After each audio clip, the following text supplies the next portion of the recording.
কি হলো ভাই, এখানে দাঁড়ালেন কেন? ভাই এই জায়গায় কি জানি একটা পড়ে রয়েছে ভাই। এটা দেখেন তো এই কাগজটার ভিতরে কি আছে।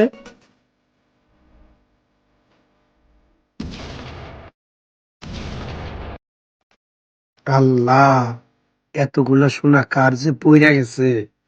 এখানে দিয়ে আবার একটা চিঠিও আছে। আসলে কি এগুলো সোনা নাকি অন্য কিছু, একটু ভালো করে দেখে নেই তো। ভাই এটি তো স্বর্ণ মনে হইতেছে না, দেন তো একটু চেক করে দেই। ভাই আমি তো গরিব মানুষ, রিক্সা চালাই, এত স্বর্ণ দিয়ে আমি কি করব? আমি এতগুলো স্বর্ণ কোথাও বিক্রি করতে গেলে মানুষ আমাকে সন্দেহ করবে। আপনি কিছু টাকা দিয়ে স্বর্ণগুলো নিয়ে যান। ভাই আমি যে এগুলো কিনবো, আমার কাছে তো এতগুলা টাকা নাই। ভাই এতগুলো জিনিস আমি কোথায় যাই বেচবো? মানুষে কি বলে না বলে, আপনার কাছে যা আছে তা দিয়ে নিয়ে যান। আমি এখন কি করব? ভালো ভেজালে বললাম তো, এই সোনা নিয়ে কি আমি বিক্রি করতে পারবো? বিক্রি করতে পারলে তো ভালো একটা অ্যামাউন্ট আসতো। ভাই তো ক্যাশ নাই, আমার বিকাশে টাকা আছে 8,000। আপনার কি বিকাশ নাম্বার আছে? ভাই সমস্যা নাই, আপনি আমার বিকাশ অ্যাকাউন্টে টাকাটা মারেন। ভাই নাম্বারটা 016016016059।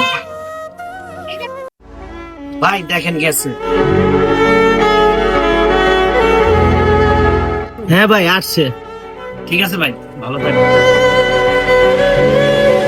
আসসালামু আলাইকুম শাফি ভাইয়া, কেমন আছেন? ওয়ালাইকুম আসসালাম, ভালো আছি ভাই। ভাই বসেন।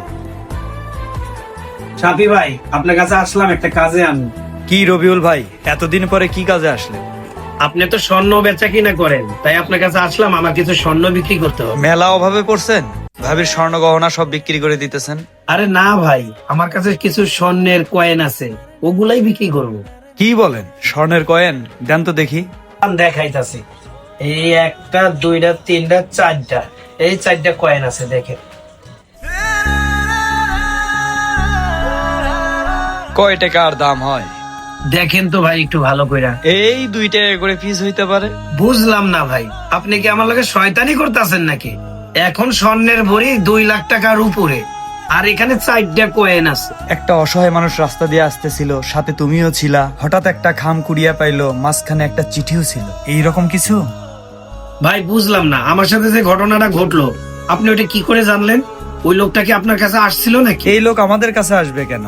এই গল্প তো আমাদের মুখস্থ। প্রত্যেক মাসেই 2-4 জন লোক আমার কাছে আসে, স্বর্ণ বিক্রি করতে আসে। শুধু কি তাই রবিউল, এর পিছনের গল্প আমি। তুমি যে লোকটার সাথে আসলে, প্যাকেটটা কুড়াইয়া পাইলো, তারপর তোমার হাতে দিল,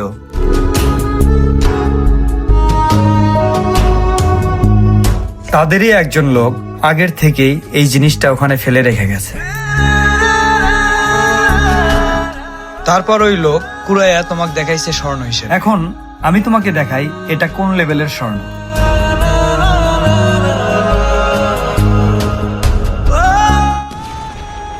কি অবস্থা ভাই, এটা তো দেখে মনে হইতেছে চকলেট। হ্যাঁ, এটা চকলেট। তোমাকে এমন সিচুয়েশনে ফালাইছে যে তোমাকে দেখারও সুযোগ দেয় না। আসলে রে ভাই, এটা স্বর্ণ না, এটা একটা চকলেট। ভাই আমি তো পুরাটাই শেষ হয়ে গেলাম ভাই, আমার এই মাসের কিস্তির টাকা ছিল সব। ভাই আমি তো অনেক বড় বিপদে পড়ে গেলাম। রবিউল, ওরা মূলত মানুষের লোভটারে টার্গেট করে, বুঝতে পেরেছো? ওরা মানুষের লোভটারে টার্গেট সর্বস্ব লুটে নেয়। রবিউল, এটা শুধু তোমার সাথে নয়, এটা প্রতিনিয়ত ঘটে যাওয়া ঘটনা। রবিউল, এখন তো আর কিছু করার নেই, তুমি থানায় গিয়ে একটা জিডি করো। যা হবার তাই হয়েছে, এখন আর থানায় যা কি করবো, ভাগ্যে যা ছিল তাই হয়েছে। কখনো কারো জিনিসের উপরে লোভ করবেন না। আল্লাহ তাআলা আপনাকে যতটুকু দিয়েছে অতটুকু নিয়ে সন্তুষ্ট থাকুন। আমাদের ভিডিওটা ভালো লাগলে অবশ্যই লাইক কমেন্ট শেয়ার করে পাশে থাকবেন।